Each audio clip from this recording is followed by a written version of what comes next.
olsun. Kırkara palas.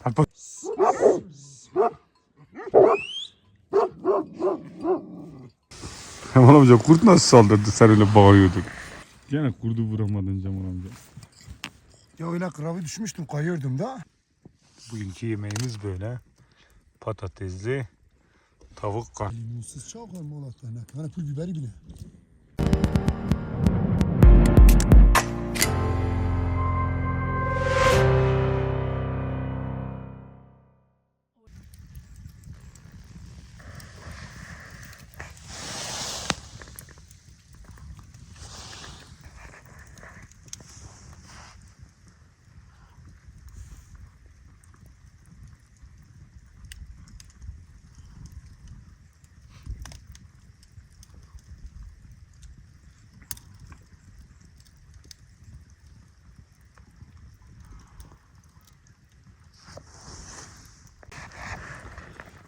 Adam sen küçüksün. Atiyatçı mı kuliv deket ya.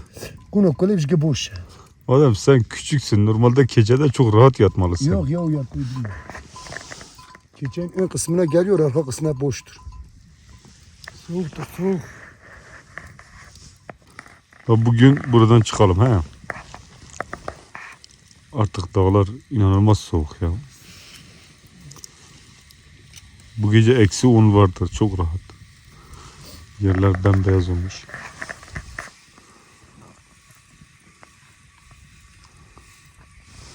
Cemal amca kurt nasıl saldırdı, sen öyle bağırıyordun. Şey nasıl oldu? Ondan hiç korkmuyordu ya. Kurt. Yardım ne bir şey.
Gene kurdu vuramadın Cemal amca. Ya öyle kıravı düşmüştüm, kayıyordum da. Köpekler nereye gitmişti? O köpekler bu arka kısmındaydı. Adam üst kısmındaydı, ben alt kısmındaydım. Ya baktım, hava aydınlık idi ya. Ay ışığı vardı, baktım bir tanesi. Koyun içine doğru kaçıyor. O bizde bir tane sarı köpek var ya, yabani gelen köpek. Ya o zannettim oydu. Tam feneri çaktım. Ya baktım kurtu koyuna geliyor. Ya o feneri çalmıştım. Bağırıyorum, bağırmadım. Hiç aldatmıyordu, geri kaçmadı. Koyun içine direkt daldı. Daldı mı? Tabi vardı. Pozgar da tam koyun içinde düşmüştü. Pozgar kalktığın anda Pozgar'ı gördü, hemen geri döndü. Hiç koyun tutmadı. Ondan sonra köpekler hepsi peş peşe girdi. Abi niye sıkmadın Cemal abi? Elinde silah vardı. Hı. Niye sıkmadın? Niye sıkmadın ki abi, elinde silah Bu vardı arada ha? tutturmak zordur öyle. Yok, düşüyordu. Ki sıkmadın, boş ver. Boş ver, köpekler peşine verdi. Sen o adamı boş ama ver. gerçekten de çok büyük. Ama büyük. İyi, amandır. Sürüsü de oralardaymış. Ama yerine hemen kuzuları, koyunları topladık. Sürdük aşağı yatağa getirdik. Dedim ne bile olur ne olmaz. Eversi gün kaç taneydi? 5 tane 6 taneydi eversi gün. Ama bu gece bir tanesi tek buydu. Bu gece tek bir tane var değil mi? Bu kuzu da nasıl dayanıyor bu soğukta ya? Vallahi keyfi yerindeydi. Çıkıyor. Tabii. Akşam da oturuyor. O da canım çok önemli. O kurtardı da kendini. Evet, açma gece bir de böyle. Destime bu sıkıntı.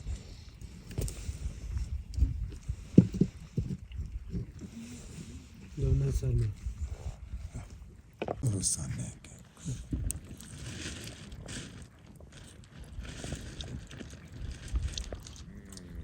Bir de limonsuz çok var molakta. Ne tane pul biberi bile.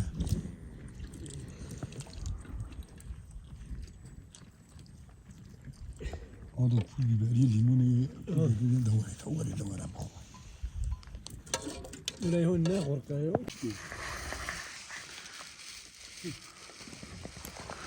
Çocuklar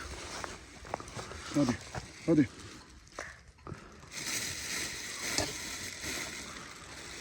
diğer de akşam hadi. Hadi.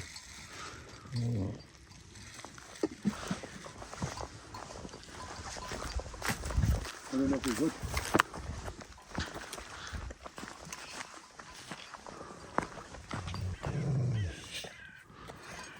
Valla çağırdık iyi bir gün ödedim.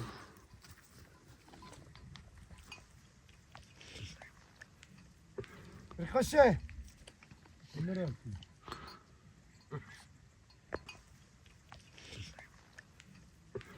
Kaşı. Nereye yaptın? Abi yıkadık şimdi.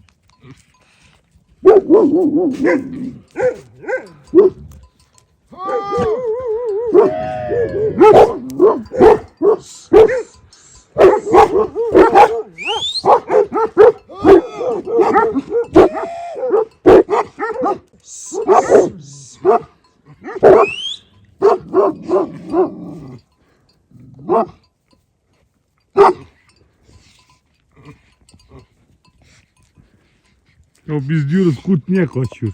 Allah aşkına şunlara baksana.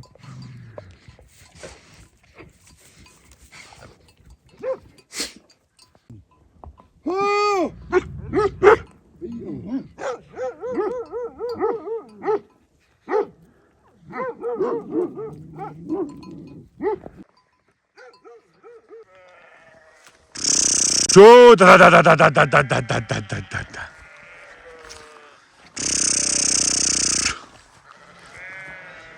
Oh da da da da da da da da da da da da da da da. Oh!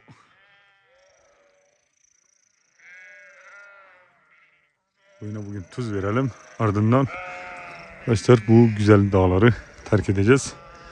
Şu ağaçların göründüğü yerden karşı dağdan yerleyip gideceğiz artık.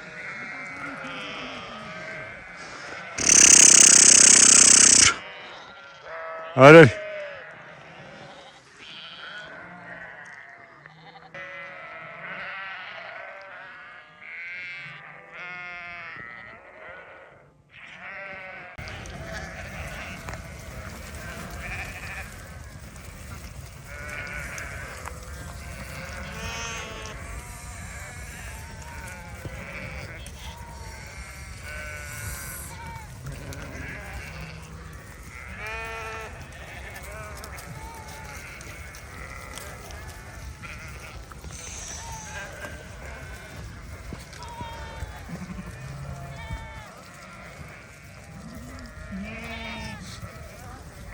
Üç haftayı geçti arkadaşlar yola çıktığımızdan beri.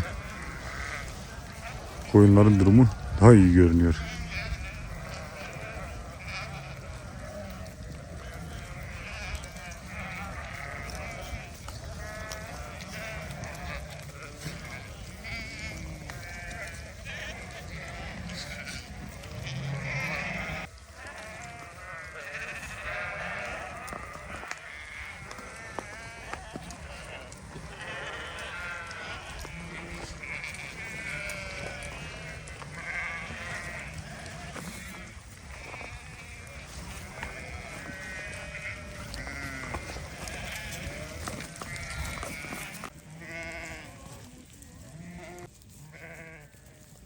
Bu kırmızı köpek de arkadaşlar bilmeyenler için söyleyeyim. Geçen gün dağda aç kalmıştı, öyle peşimden geldi. Sonra sürüden ayrılmıyor. Biz de ekmek falan veriyoruz işte. Bizimle Iğdır'a kadar gelsin bakalım.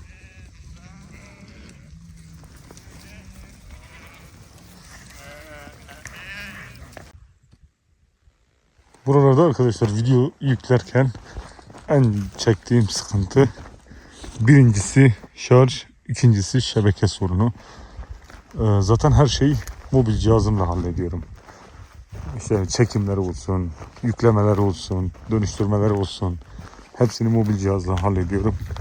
Tek bir cihazla. Bu benim için baya bir kolaylık sağlıyor. Bu da işte başka bir sorun yaratıyor. Şarj etmiyor buna. Mesela bazen bir video yüklerken bir batarya boşalıyor. İkinci bataryayı tekrar şarj etmek zorunda kalıyorum. Çünkü şebeke buralarda zayıf ve videolar çok böyle yüksek boyutlarda. Onların yüklenmesi, işlenmesi baya bir zaman alıyor. Ama ben zevkle yapıyorum bu işi. Sizlerle birlikte olmaktan, sizlerle birlikte yürümekten inanın ki büyük zevk, büyük mutluluk. Böyle bir hevesle yapıyorum yani. Bazen oluyor mesela gece bile geliyorum böyle bir şebeke çeken bir yerde. Orada oturuyorum, bekliyorum 1 saat, 2 saat. Bazen telefonumu bırakıyorum orada. Telefonu bırakırken kötü olan hava koşulları çok soğuk olduğu için batarya boşalabiliyor. O yüzden bırakmıyorum. Mesela veya bir arama geliyor. O arada şey kesiliyor. Bağlantı kesiliyor. Yeniden başa sarıyor. En sinirlendiğim de o şey yapıyorum. Tam böyle yükleme oluyor.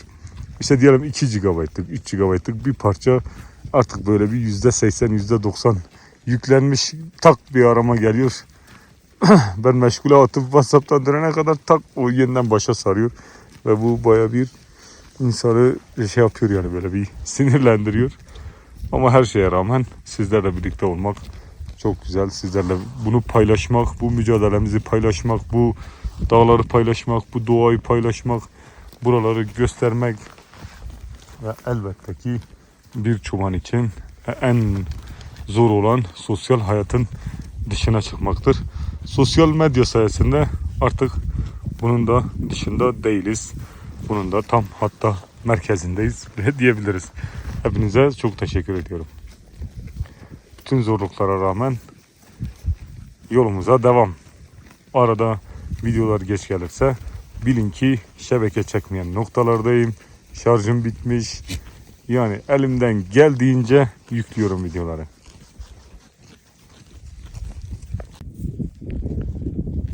Bir fındık nasıl koşuyor şimdi hep beraber göreceğiz. Kurt gibi, ülke gibi kayıyor. Sanki ayakları yok altında, kanatları var, süzülüyor. Bozgır, dehşet bir şey ya.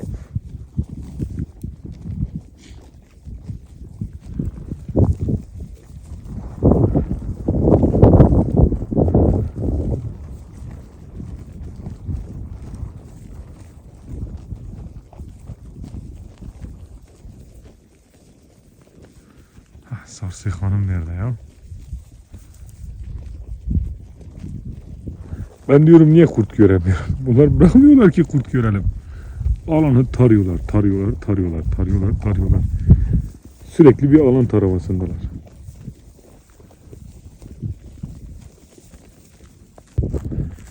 Bunun adı çil horozumuz. Çil horozda doğduğu için. Çil horoz. Gel bak, gel. Çil horoz.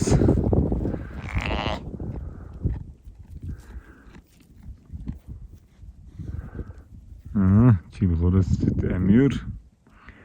Oynuyor, geziyor. Boynu da kolyeli.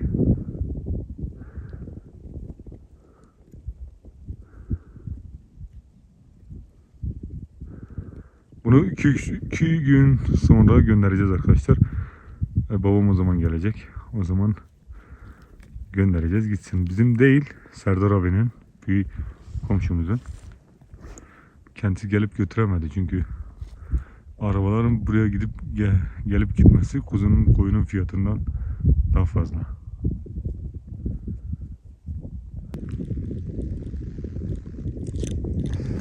Burası Allah Ekber dağlarında şehit olan Sarıkamış şehitlerinin ilk şehitliği burada başlıyor. Yani Erzurum tarafından ilk şehitliği burada başlıyor. Bir kısmı aşağıda Bartız'da, bir kısmı Çermik üzerinde, biri Şenkaya'da, birisi Sarıkamış'ta. Bu sıra dağlarda işte ta ki Büyük Allah Ekber'e kadar olan dağlarda o zamanın koşullarında savaşta ve doğayla verilen mücadelede şehit olan askerlerin şehitlikleri, askerlerimizin şehitlikleri. O zamanın koşullarına göre iletişim kopukluğu hava koşulları, hava muhalefeti, bütün bunlar bu kadar çok fazla kayıp verilmesine neden olmuş. Özellikle de en büyük kayıp Büyük Allahu Ekber Dağı dediğimiz Kosor'un üst tarafı Issızdere ile Kars Başköy arasındaki o tepe noktasında 3200 rakımda 26 Aralık gecesinde büyük fırtınaya yakalanan askerlerin şehit olmasıyla sonuçlanmış bir fırtına. Ve elbiseleri, battaniyeleri, ağırlıkları hepsini Kosor'da bırakmışlar. Bir an önce Sarıkamış'a yapılacak olan taarruza katılmak için dağı geçmeleri gerekiyormuş ve o gece fırtına yakalanmışlar. Acı, hüzün, savaş, gözyaşı, aklını yitiren insanlar, her şeyini, hayatını yitiren insanlar. Çok acı. Savaş çok kötü bir şey arkadaşlar. Savaş çok kötü bir şey. Savaşa sebep olanların da Allah belasını versin. Dünyanın neresinde olursa olsun insanlar konuşarak her şeyi çözebilirler. Konuşarak, anlaşarak, birbirine empati kurarak her şeyi çözebilirler. Ama savaş hiçbir şeyi çözmez. Savaş sadece ölüm getirir.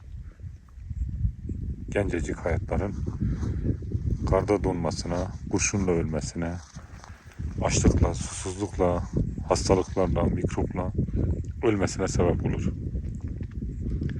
Savaş insanoğlunun icat ettiği en büyük kötülüktür. Kendi kendine yaptığı en büyük kötülüktür.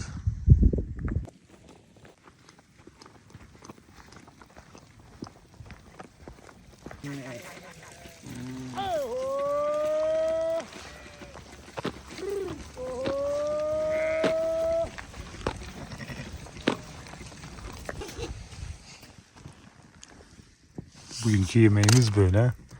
Patatesli tavuk kanat. Aslında kanatları şiş yapsaydık daha iyi olurdu. Ya şişten bıktık da her gün şiş. Soğan, limon, patates, et, bir de yanında turşu biberi. Tamamdır işimiz. Koyunun da yeri güzel. Adam koyunu otarsın, biz de yemek yiyelim. Ademciğim, yalnız başına yemek yiyemiyor musun? Allah'tan yiyemiyorsun ha. Hani bak adama 10 parça et bırak. 10 tane kanat. Allah razı olsun amca. Evladın olsa bu kadar düşünmezsin. Öyle yemezsen beşoya verdin, sen niye şey yapıyorsun yani? Niye sen payını beşe vermiyorsun? Ben verdim, 2 parça ben yedim. Sen biliyor musun ben kaç parça yedim? 2 parça sonra çok. Sen et yeme. Çay bir şey yapmıyor ki sabah akşama kadar oturuyor. Evet. Siz şey yapıyorsunuz, siz kuyu kazıyorsunuz, ben de akşama kadar oturuyorum. Cemal amca hadi. Hadi Cemal amca, koyun gitti orada kurt murt kapar hadi. Cemal amca. Hadi kurban olayım hadi. Hadi Cemal amca. Az önce arkadaşlar şu aşağıda bir kurt vardı. Kurttu herhalde. Ya domuzdu ya kurttu. Durun gidene kadar Cemal amcaya dedim takip et. Cemal amca dedi herhalde kayboldu. Dedim amca herhalde yerin altına kaçtı, o yüzden kayboldu. Ya uzaktan böyle boz ama güneş bu taraftan vuruyordu, gölgesi belli oluyordu. Ben önce dedim yani yanıldım aslında. Yanılmasaydım, erkenden davransaydım onu görüntüsünü alabilirdik. Hadi balta boya. Hani Türkiye doğru ki. Kaçan kurt.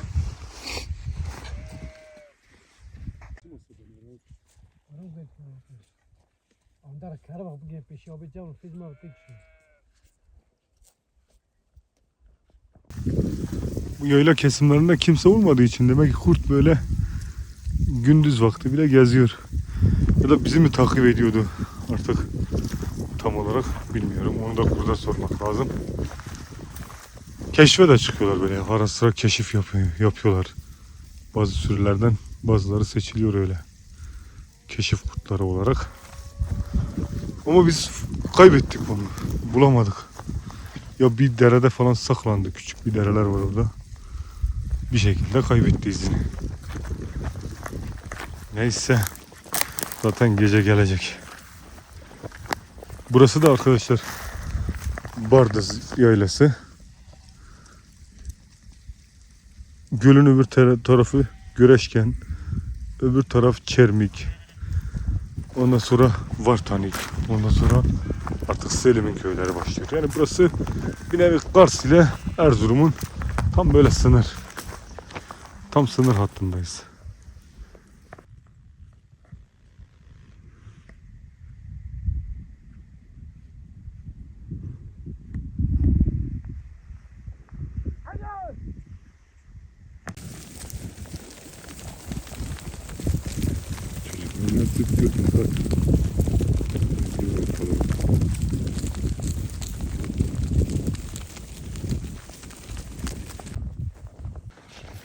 Esih Hanım, ne yapıyorsun?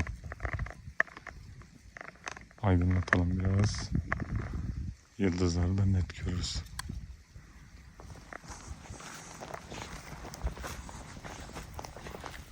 Güneş gibi parlıyoruz. Ay gibi ışıldıyor. Ötçü. Merhaba. Nasılsın şekerim? Gel bakalım.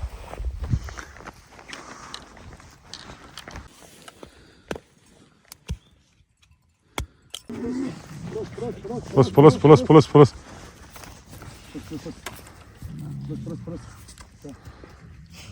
Üçünden iyi. Onun ekmeğini almaya çalıştım. Pıs. Yukarı keri çöhevdi gidip. Pıs.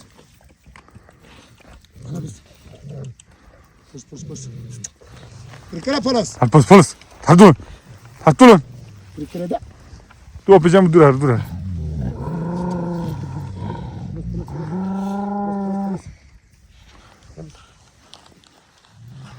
Oy da gözki. Pıs. Hadi tas tak yukarı. Ya. Tamam daha ne yapayım?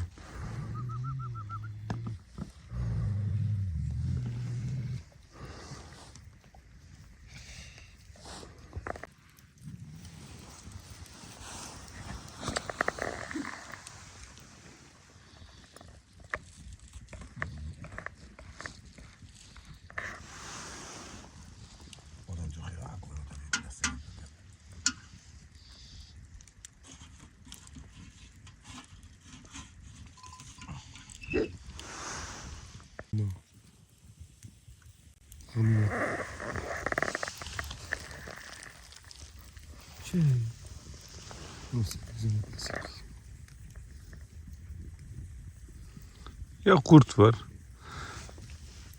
Cemal amca, niye bu kadar çok mesela kurt görüyoruz?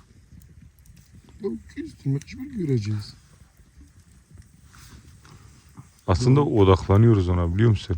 Şimdi bir hikaye var. Bir gün yaşlı bir adam torunuyla birlikte bir caddede yürüyor böyle. Neyse yürürken torunu diyor, dedesine diyor. Dede diyor, cırcır böceklerinin sesini duyuyor musun diyor. Dede şaşırıyor, dönüyor torununa bakıyor. Yok diyor, duymuyorum. Bir süre böyle odaklanıyor. Yürüyorlar. Ondan sonra torun gene soruyor. Biraz böyle sokaktan çıkınca bir parkın içine geçiyorlar. Bu sefer torun diyor, dede duyuyor musun cırcır böcekler? Evet diyor, duyuyorum diyor. Az önce diyor nasıl duymuyordun, şimdi nasıl duyuyorsun? Adam cebinden bir para çıkarıyor. Bozuk para. Böyle millet sokakta yürüyor ya. Parayı böyle atıyor sokağın içine. O para böyle kaldırım taşlarına değiyor, yere düşüyor. Sokaktaki herkes dönüyor, o paraya bakıyor. Herkes dönüyor, paraya bakıyor. Dede torununa dönüyor, diyor ki işte diyor, hayatta böyledir.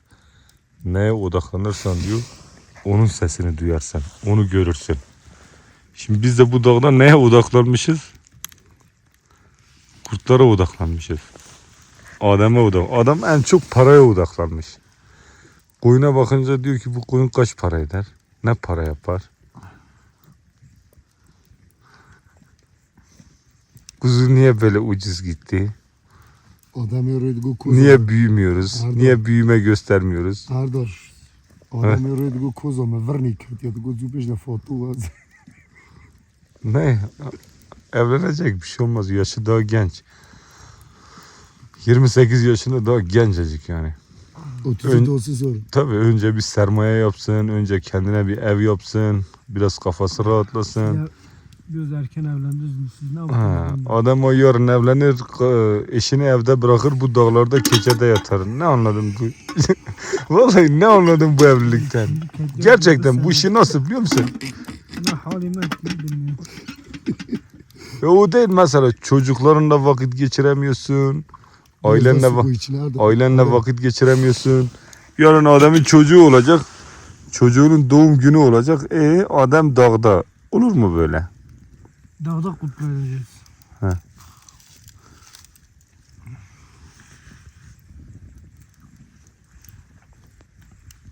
Aralarım iyi geriden arasın. Fazla parayı düşünme adam. Başka şeyler düşün. Tamam mı? Kendini rahat bırak. İşine odaklan. Gerçekten. İşini en iyi şekilde yap. Ya o da açık ya. Açık ya. İşini en iyi şekilde yap. İşine odaklan. Verimli çalış. Borç altına girme. Parayı da düşünme. Para kendiliğinden gelir. Tamam mı? Bir yayla parasıyla bir şeyle insan köşeyi dönmez. Bak biz diyoruz ya mesela bu yaylalar elimizde olsa böyle olur şöyle olur. Bu yaylalar elinde olan insanlar hep bırakıp kaçıyor buraları. Demek ki mesele biraz ot değil yani.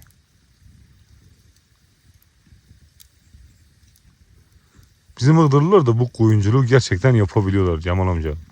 Yapıyorlar. Gerçekten yapıyorlar. Hani ilacıdır, hastalığıdır, ondan sonra kuzudur. Yani o özellikle o kuzu büyütme sürecini çok iyi yönetiyorlar. İklim koşulları da uygun Cemal amca. Kışın buralarda var ya Cemal amca bu insanların hayvanları hep o ahırlarda mahvoluyor. Ciğerleri hep bitiyor, tükeniyor. Havalandırma yok da hepsini kapatıyorlar da. Yok, Diyorlar soğuktur diye. soğuk hepsini donuyor hayvan içeride. Yani buralarda hayvancılık yaptın mı tam feni ahır olacak. Tam feni. Bir de adamlar 5 ayda kar altında kalıyorlar Cemal amca. Bak şimdi mesela bir 15-20 gün sonra burada bir kar yağacak, kapanacak. Ta şeye kadar. Ta Nisan ayına kadar. Gerçi biz de öyle. Biz de 15 gün sonra falan Iğdır'a gideceğiz. Ha, bizim öyle çok Biz de sesli yem oluyor. vereceğiz. Yani yem, ham hepsi parayla onlar. Biz de ta Nisan'ın 20'sine kadar, 15'ine kadar sürekli içeride bakıyoruz. Öyle değil mi adam?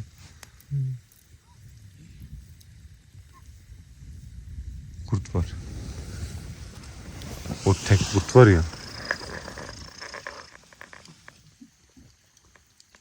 ده كده هي خدي Şey canım ha. İşte yine o güne Cemal amca ona da yarın. Cemal amca. Ona yarın iğne yapalım ha. Kuru sejur ne de? Yavuz gribini. Ayı da olabilir ha. Ayı da bazen bu düzlere çıkıyor. Karınca marınca yemek için.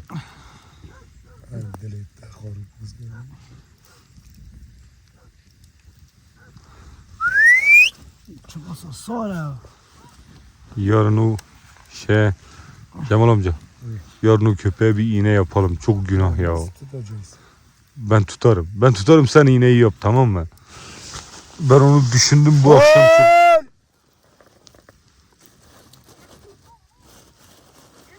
Oğlum senin arkandan iki göz parlıyor ya. Kimin? Ya bilmiyorum ki hele bir dön arkana bak. Na köpek değil. Ben şu. Ulan Beşu geviş mi getiriyor? Niye koyundur? Niye söylemiş?